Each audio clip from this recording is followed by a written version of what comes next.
The following is a Comfortably Zoned Radio Network production.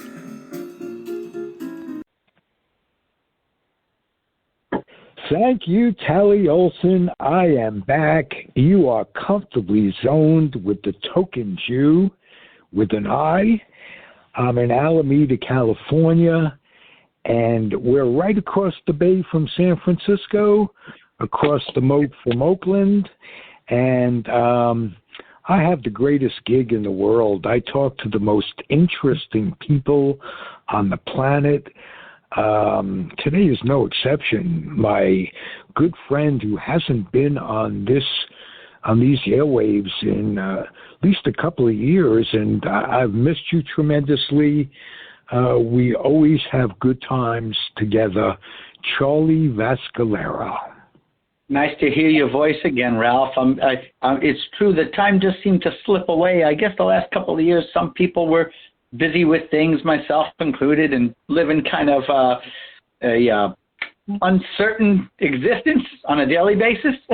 So I think we talked a little bit off the air about all we have is today, because life is so uncertain.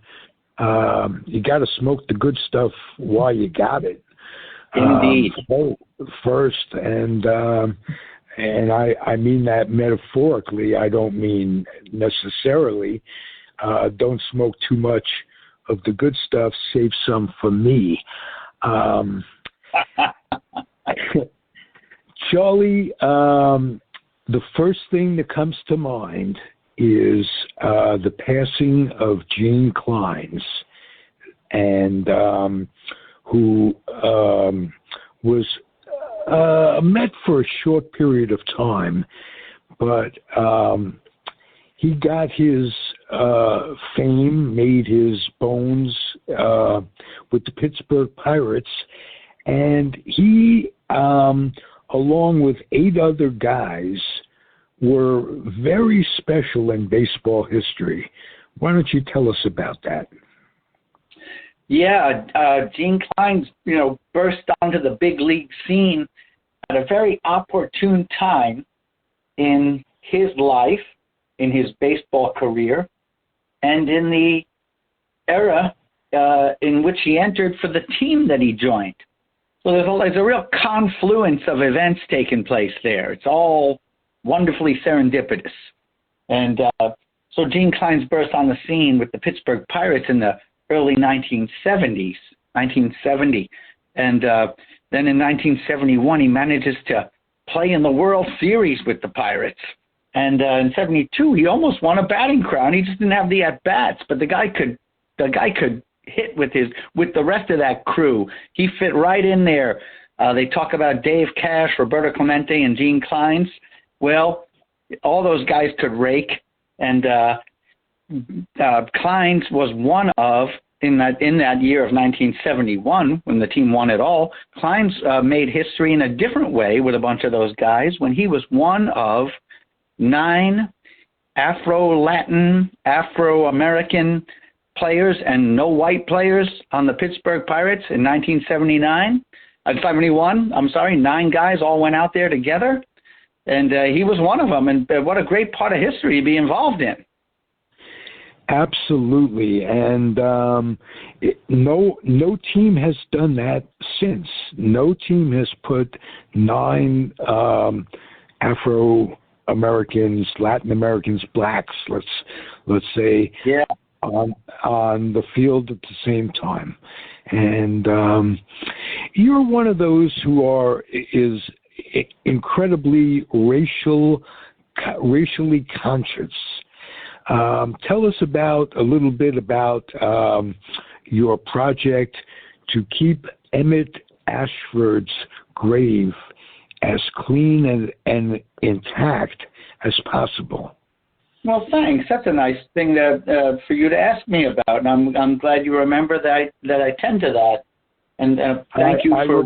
I remember it all, Charlie. It's a curse and a blessing at the same time.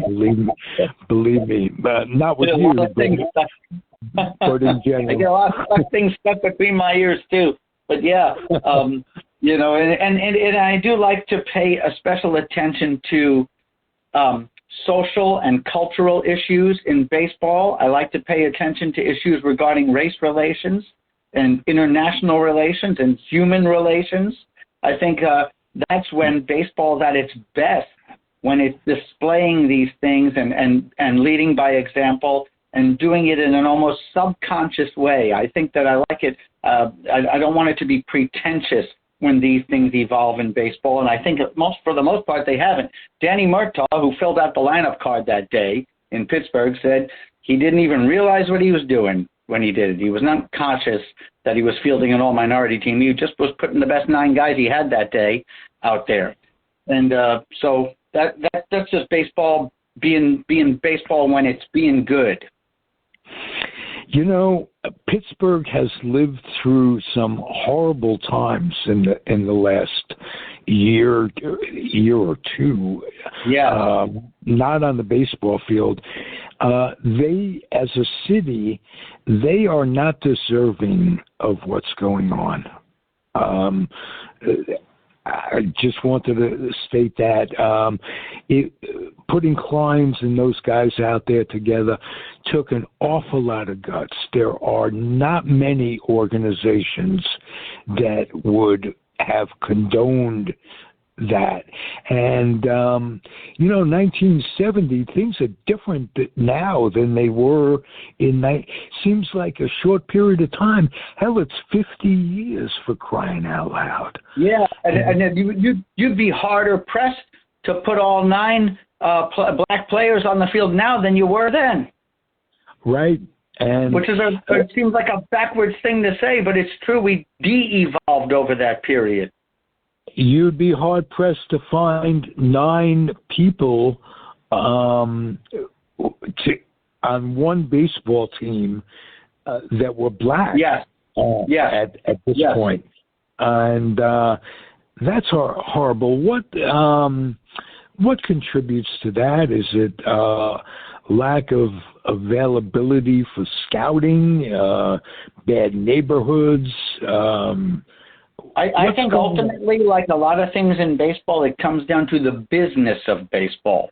And I think baseball made its business to recruit outside of that community, almost on purpose, for financial reasons. Expansion into the Latin American market had something to do with that, because it was easier to sign players from impoverished countries because their bonuses seem bigger when you offer them a smaller bonus. And so that's part of what went into that. And marketing the game and the marketing of the game. The game has not been marketed to the African-American community. One of my good friends and neighbors, a guy who lives upstairs from me, we go to ball games together all the time, more than anybody else. He's black, I'm white. And when we're at the ballpark, he always describes to me the ways in which he feels either uncomfortable or unaddressed. The selection of music that they play over the PA, the forms of in-between inning entertainment. There's just a lack of identifying with people. And this is in the city of Baltimore, which is a predominantly black city, and the team has kind of steered away from marketing itself to the black and African-American community. Disgraceful. Let's pay homage to the owners, past and present, who superseded that way of thinking, who I'm talking about Bill Veeck, Pereni or Pernia, I can't remember how to pronounce his name, with the Milwaukee Braves. Pereni, yeah. And also, don't leave out Horace Stoneham. Absolutely not. Absolutely not. I was a Giant fan growing up, a New York Giant fan, and you and I have talked about how Cleveland and the Giants played each other in the spring an incredible amount of time. And that was one of my favorite conversations with you over the years. We talked about how the 1954 World Series was the Giants winning was not really all that surprising. You want to remember that a little bit with me? Yeah. Well, the Cleveland came in heavy favorites, of course, because they had the pitching staff that year. Right. But the Giants had Willie Mays and Monty Irvin, and they had a verve and a gusto to them. They had a swagger. They were a very aggressive team back then, and they had some heroes like Dusty Rhodes come off the bench and fun things like that. The unlikely heroes of baseball. He hit like 3 home runs. Willie made that catch. And what reminds me of the Giants playing Cleveland was that in 1951, when Don Mueller was hurt in the playoffs, the Giants fielded the first all African American lineup but outfield. Yeah. They had Hank Thompson replace Monty Irvin in right, and not Monty Irvin in right, Don Mueller in right. Willie played center, and Monty Irvin played left. And that was almost as historic as the all 9 players with Pittsburgh, given the year 1951. Yes. Go ahead. No, I'm just. I was going to draw attention to one other team, which was the Milwaukee Braves. Also, a year or two later, also made as much of a splash by fielding 3 black outfielders on the same day too. Who was that? Was that Covington? Aaron? And Bill Bruton. Billy Bruton. I spoke on a podcast with his grandson a while ago, and he was absolute. Billy Bruton's grandson his grandmother was, who is the black Judy Johnson? The Negro League star. Hall of Famer. Hall of Famer. The daughter of Judy married Billy Bruton, and I found that to be incredibly interesting. Billy Bruton was played in an era when there were 7 great center fielders playing in the National League. Vada Pinson, Billy Bruton, Curt Flood, Willie Mays, and the like. And the vast majority of them were black.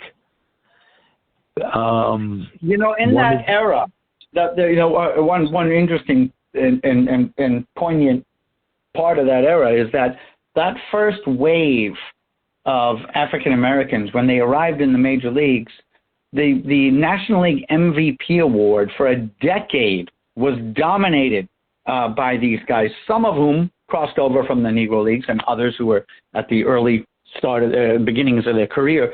But it was just so evident, so immediately evident, and this is a topic of discussion lately, that the quality of ball that was being played in the Negro Leagues was every bit the caliber of Major League Baseball. And when you hear Major League Baseball try and argue against that point, or anyone try to argue against that point, it's just so immediately disproven by what took place in the major leagues after integration and the immediate effect that integration had on Major League Baseball. The addition of the Negro Leagues to Major League Baseball took Major League Baseball to a new level, a higher level of talent.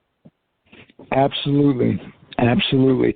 Jackie Henry Aaron, Ernie Banks, guys who weren't center fielders are included Frank Robinson. in that.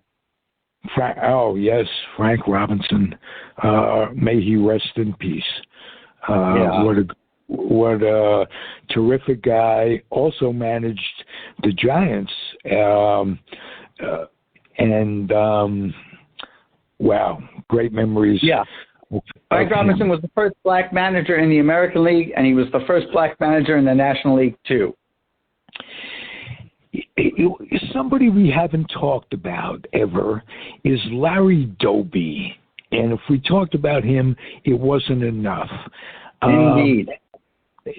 Larry Dobey is so underrated in history. Remember, he was the first African American to play in the American League.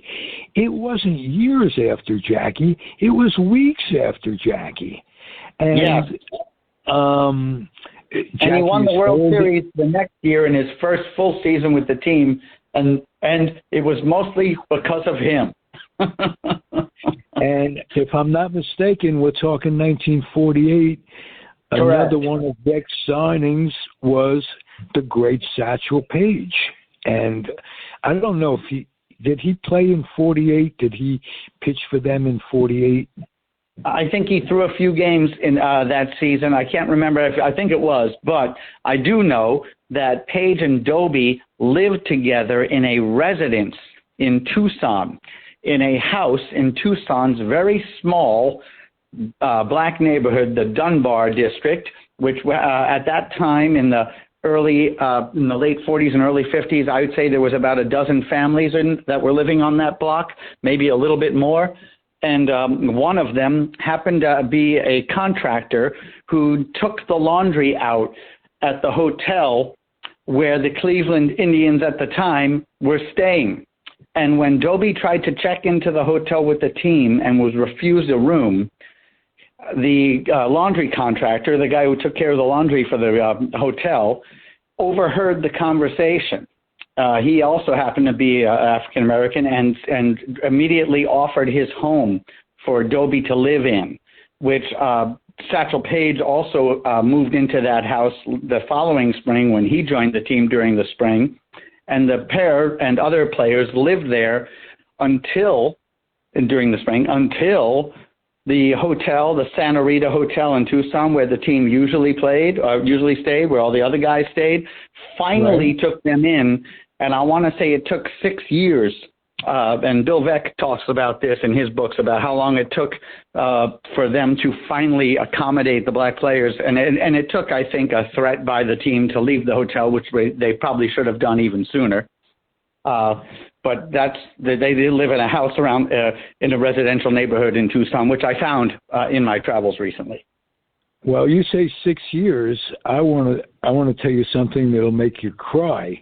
Years later, the St. Louis Cardinals, in the Lou Brock, Bill White era, were refused residence in St. Petersburg in their hotel, and those guys basically had to cross the tracks, as they used to say, and in the same manner. And this was many years after Bill Veeck's experience in Arizona. So it's absolutely makes me sad and want to cry. And it's true. Bill White does a great job of talking about this stuff if you ever get a chance. And it was yesterday, as Rizzuto used to call him, Whitey's birthday. It was Whitey's birthday, 88 yesterday. Bill White. Whoa. Rizzuto would call him White. He would never call him Bill, never call him Mr. Miller. He'd call him White. I think he called him Whitey as a nickname sometimes too up in the booth when he would get a little bit casual with him. What a coincidence. I posted a vintage radio show of the Baltimore Orioles playing the New York Yankees early in the 1960 season. And the coincidence is that another unheralded black player in those days hit 3 triples in that game. And Phil Rizzuto, Red Barber, and Mel Allen were announcing it.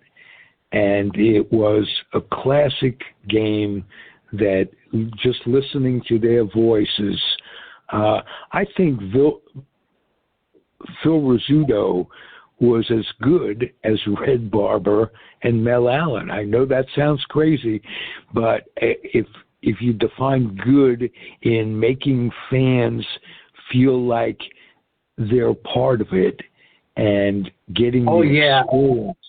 And funny. He was funny. He took time to make it fun and funny, in a similar way to what Euchre did later. A lot of self-effacing humor. Exactly, self-effacing. I remember Phil Rizzuto saying once that there's a foul ball right up here, and Mel Allen boots it. What a pleasure for me! What a pleasure for me to have to say that after all the time Mel Allen said, Phil Rizzuto boots it. Yeah, I was at his induction in Cooperstown. He went in 1994. When I say induction, he was given the Ford Frick Award they give out to the broadcasters, and which still merits an induction day speech on the stage. And he gave one of the most memorable and hilarious induction day speeches, and it was completely spontaneous and completely, right off the top of his head. There was nothing written down. He just went up there and went on a fantastically meandering, ramble through his career. And he was losing track of where he was going but just picking it up again. And it was just a joy to behold. And that is available on YouTube. It's one of the funniest ones you'll ever watch. Right. Tell me about what you got going. You were recently published, or will be published in a day or so, in what is it? The Village Voice or the New Yorker? I forget. The Village Voice. Yeah, I'm doing a yeah. They revived the Village Voice a couple of years ago, print edition as well. Oh wow. That is nice to hear, because the Village Voice was a big part. I grew up in New York, as you know, and stayed there until I was a teenager. And the Village Voice was incredibly enlightening, liberal, just a great publication. And I missed that moving to California, and I'm glad it's back. Tell me about your article. Yeah. And when you came in for a visit, you always pick it up to see where to go, who's playing where, where the food is, where the music is, where's anything. You always pick up the Village Voice. But I was flattered to be asked to write this. It's about the new Mets manager, Buck Showalter, who's an old-timer, really, and whose path I've crossed numerous times in our lives together. I've lived in the cities where he was the manager. I've interviewed him at times and sat with him, and I've had a good look at his career over the years. I spent 9 years here in Baltimore, and that was probably what he's most remembered for as a manager, really. I mean, he broke in with the Yankees when he was very young. He spent time with the Texas Rangers and then the fledgling Arizona Diamondbacks. He took that team from the ground and won a pennant in his second year with the team. He's had a remarkable career, and I feel privy to having witnessed a lot of it. Here in Baltimore, he completely revived our franchise, and then he stayed a little too long, which is what happened on a few of his stops. And 2 times, the year after he left, the team that he managed the year before won the World Series. Once it was the Yankees and once it was the Diamondbacks. And I know that stings. He's managing the Mets now, and the Mets are in a position. I know the Braves have got to be considered the favorite, But with the 1-2 punch of Scherzer and DeGrom, the Mets have to be considered candidates, and they even have to be considered in a position to challenge for the World Series. I mean, I think that's when you bring a guy like Buck Showalter to a city like New York. That's the intent purpose. And so, it's an exciting time for the Mets, and I know he has his detractors as well, but I think it's an exciting time for the team, and that's all eyes will be on the Mets and Buck if and when this season starts. So, could you tell me something about Buck that isn't commonly known? Oh, that's a good one.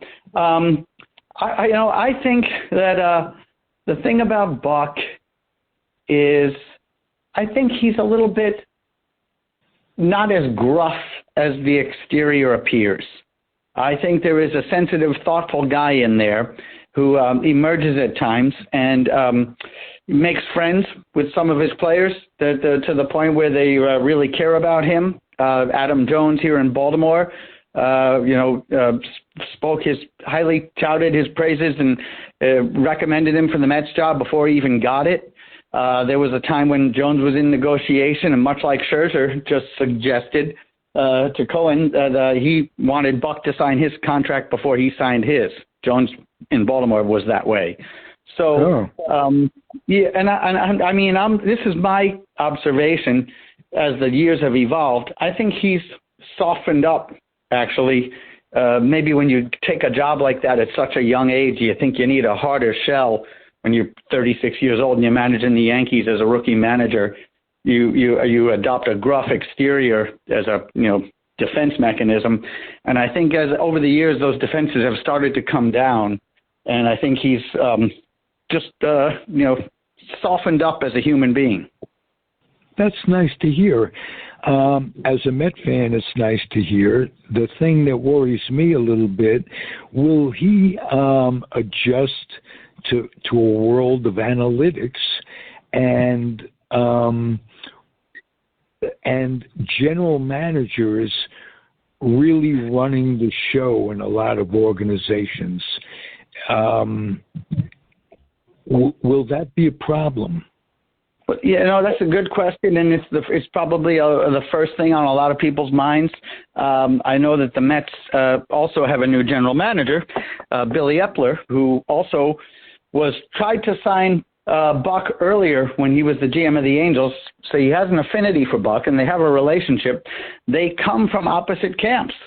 Epler does come from analytics. He's a younger guy and one of those guys, and I would imagine that's going to be incorporated. I do think that it is a kind of imperative on Buck to let advisors advise and take advice. I think that's part of a manager's job, and not to overmanage or micromanage. And I think that's the real test here is how he's willing to adapt. And I think they'll give him a little bit of he's got a leash to work with because of who he is. They'll give him a little time to try it his way. And but I think his way, like I said, I think that he's a learner. I think when you see him go from a managerial job to a broadcasting job, and then to a managerial job, and then to a broadcasting job, there's a learning arc that happens with that, where he's picking up different kinds of information, observing the game in different ways, seeing the successes and failures of others. And hopefully, when you're in the business for 20 years and you've lived through all that, you learn some lessons along the way. So I'm as a Mets fan, I'm optimistic that this might be where he's at right now. Well, I'm pragmatic, and I think that his hiring of an old school bench coach, can't even think of his name right now, isn't a good sign. So what I'd like to do is be pleasantly surprised as a Met fan. I don't know. How could you be a Met fan and not be negative after 70 years?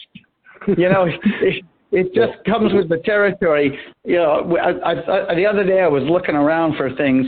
I was looking around for a picture of Gene Klein's. I was looking around for this photograph of Gene Klein's because I heard of his passing, and I wanted to share the picture that I had taken of him many years ago during spring training in Arizona.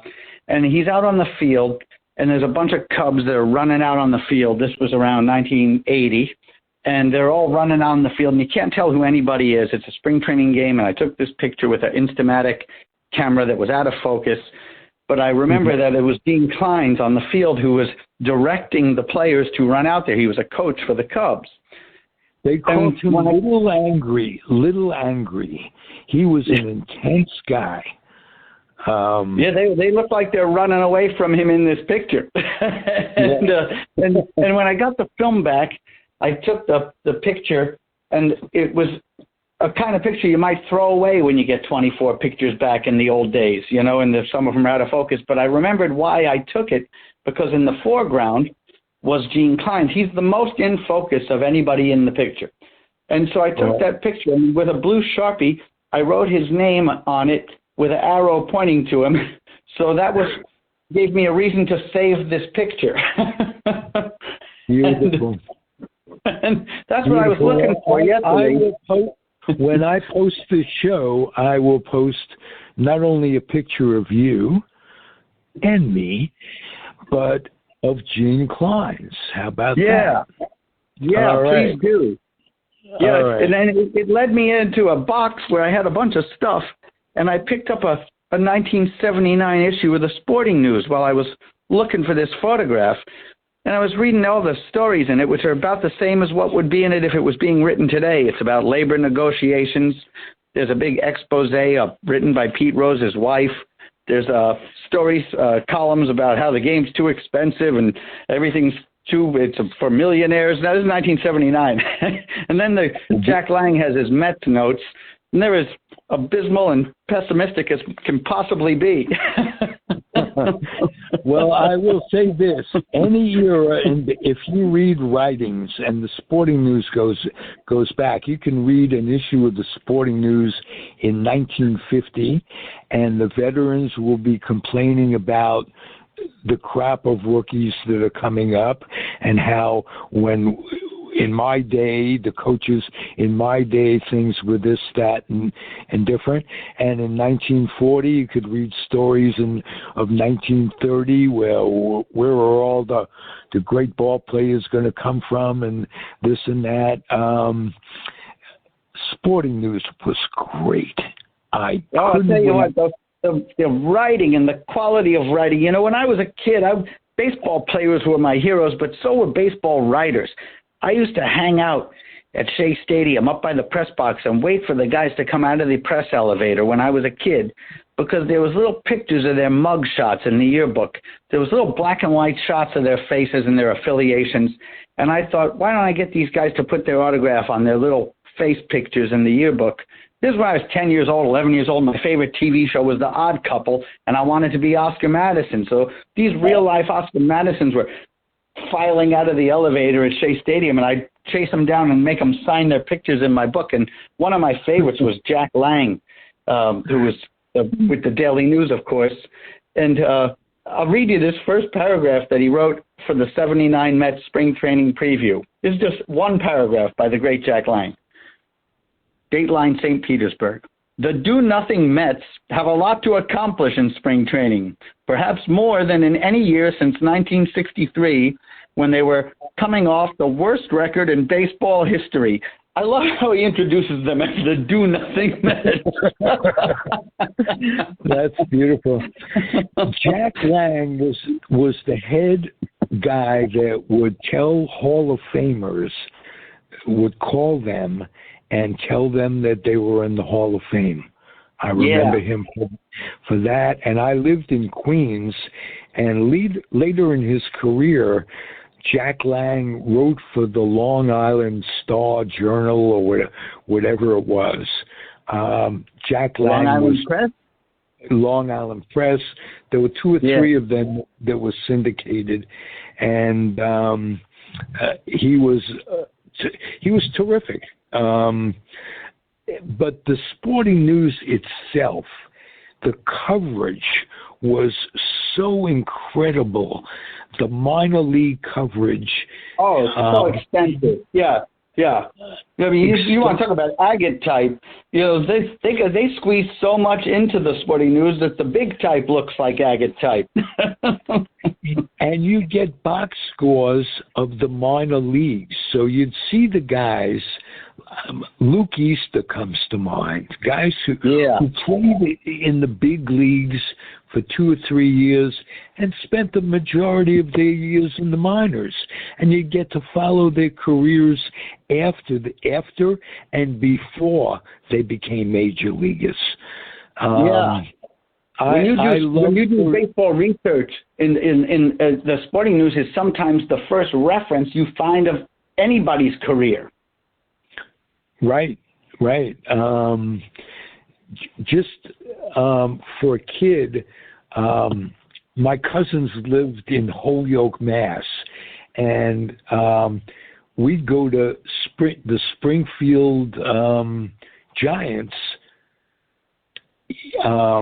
games as kids, and then read about them in the sporting news later on. So I just love baseball. I love getting that publication and reading it from back to front. Yeah. I'm used to that. I'm Jewish, so we read things.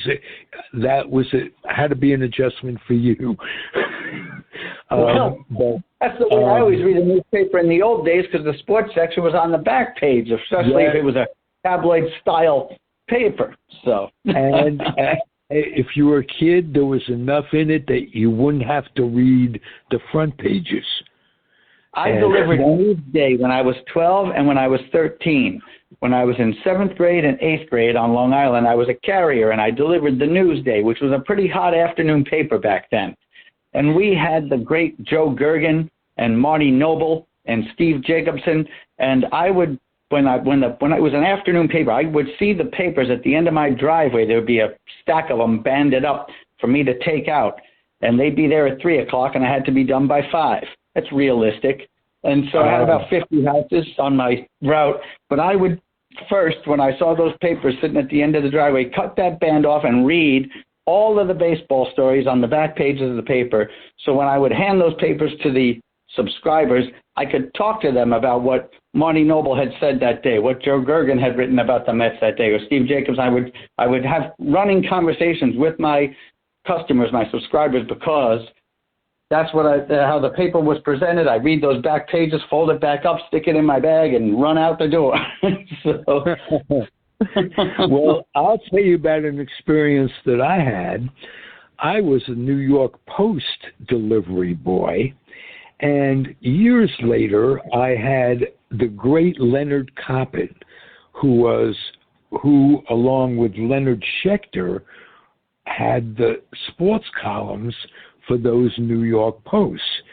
And I said, to Leonard, I jokingly said, I work for the same organization as you did. And I told him about my delivering the Post. He says, your job was much more important than mine. That's great. He was a great guy. He was obviously a New Yorker, and I lived in California since the Air Force brought me out here. And in the late 70s, he moved out, and I took the liberty of calling him at home and welcoming him to California and going over my memories at that time. Years later, I did a cable television show here in Alameda for Cal State Hayward, which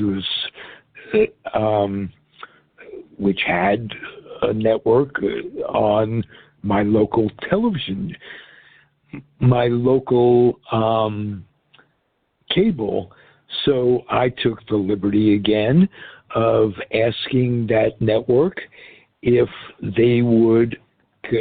I could bring back some of the old timers of the New York era. And he was the first interview I had. Charlie Fox came on.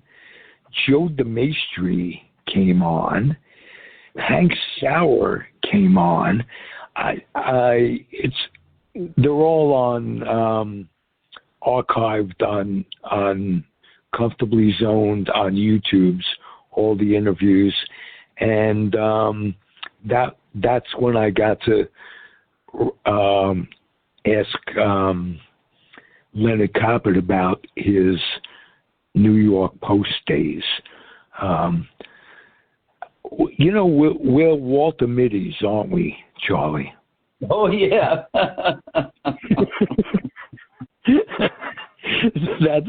That's the best I can say. I wake up in the morning thinking about my tally, and then baseball. Sometimes now I've been thinking about baseball every day, hoping they're going to say that they're playing, and I think they will. I think we're getting close to being out of this mess, and they play us for fools, us fans. They play us for fools every year. They know we're going to come back, but I'll tell you, if they would tamper with the start of this season after what baseball fans and people have been through these past 2 years, I would hope they're not that foolhardy. And spring training, the pitchers and catchers are supposed to report on February 15th.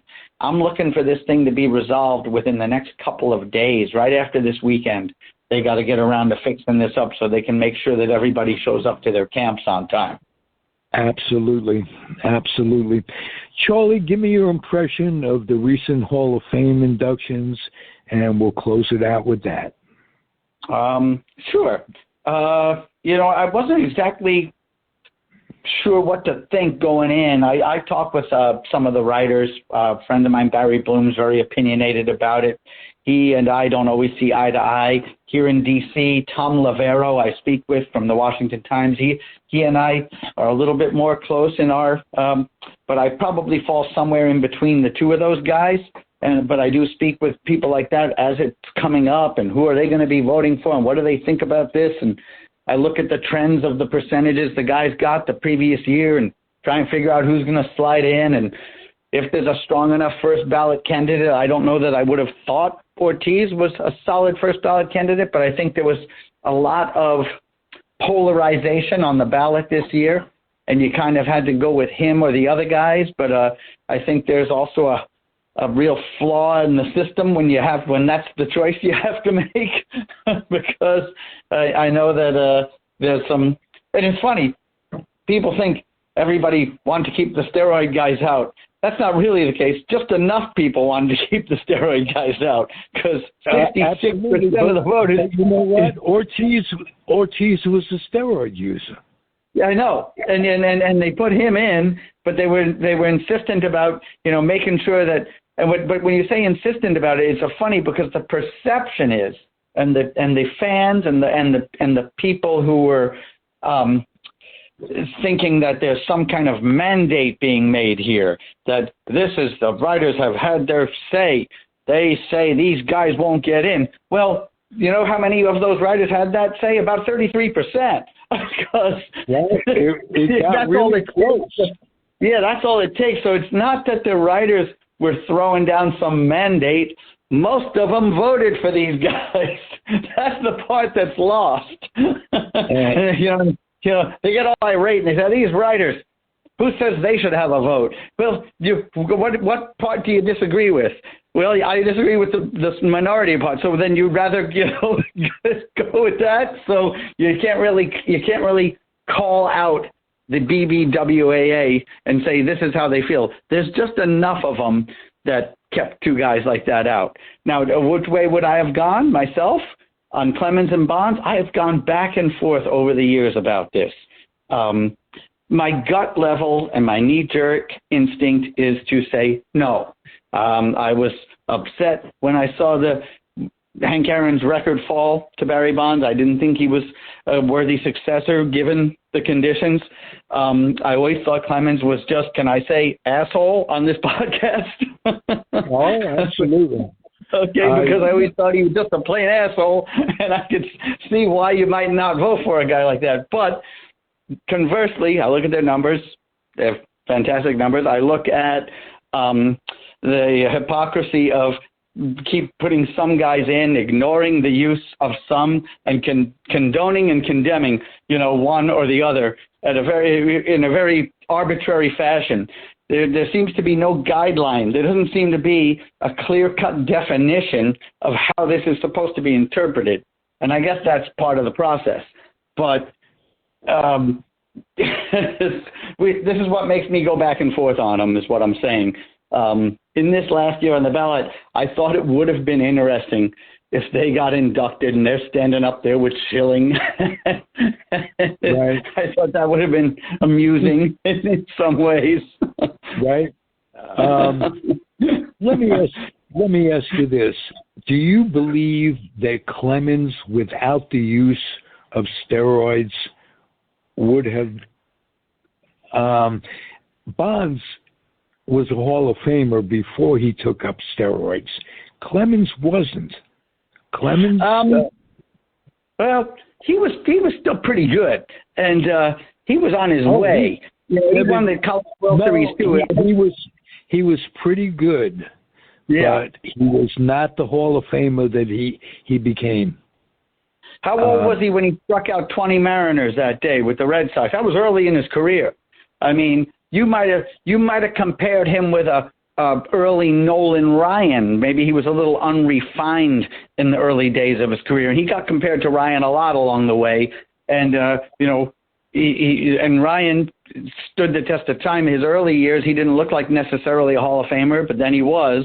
I would have probably the similar feeling to Clemens, but you can't even project. I don't think you can project out of whatever you see in a 5, 8, 10-year period in the beginning of a career. I don't think you can project off of that and say these numbers are going to stay this way, most likely, because there's always the chance of injuries. There's always the chance of some kind of trauma. It could be a mental trauma. It could be anything. There's a lot of ways a guy's career could get sidetracked. So you can't just project, he was going to go in anyway. Yeah. Also, the chances are that 80% of the players that Bonds and Clemens were competing against were also juicing. It was the culture of the times. Yep. So when you think of Bonds, you say, well, he's juiced, so he did all these things. Well, how about the pitchers? How about the relief pitchers that were pitching to him? And who was hitting against Clemens? I guarantee you it wasn't just Bonds and McGuire and Sosa who were using. Yeah, and just because the guys who get penalized the most for this are the most accomplished players, because there are players who just weren't as good as these guys, but also cheated in the exact same fashion, but they never get called out on it because their name doesn't come up for Hall of Fame consideration. But there's certainly a hypocrisy to the way all of this is viewed, and guys can offer up a minimal confession, a minimal apology, and they kind of get waved in. They, thank you for that backhanded acknowledgement. You're okay. And then the other guys. I will also cite a great article of about 10 years ago. Sports Illustrated interviewed like 6 or 7 AAA ball players that were competing against these players who were juicing. And they refused to do steroids, and they were competing against guys for the bubble who were on the bubble, and known juicers took their jobs. People who appeared in the Mitchell Report took their jobs, and there was a horrible injustice there. And let's also not forget, you mentioned Bud Selig. It was known, everybody knew what was going on, from the clubhouse boys to the writers to everybody to the trainers, everybody knew it was absolutely systemic, and that so everything should be thrown out in terms of determining who gets in the Hall of Fame based on steroidal use. That's my rant. Yeah, it's a hard one. All right. Hey, listen, as usual, we enjoy each other's company. That's the best way to put it. Let's do it again sometime soon. Maybe we can check in during the spring if there's a spring training and I happen to be in Arizona. Maybe we could dial in a dispatch. That would be terrific. Charlie, thank you for being here. Thank you for listening, everybody. It's the Comfortably Zoned Radio Network. I'm Ralph Tycho, the Tokin Jew, and adios and happy trails. The proceeding has been a Comfortably Zoned Network production. You are advised to keep your dreams wet, your humor dry, your children and grandchildren out of military recruiting offices and off the laps of clerics who wear dresses. Thank you for listening, everyone. Happy trails.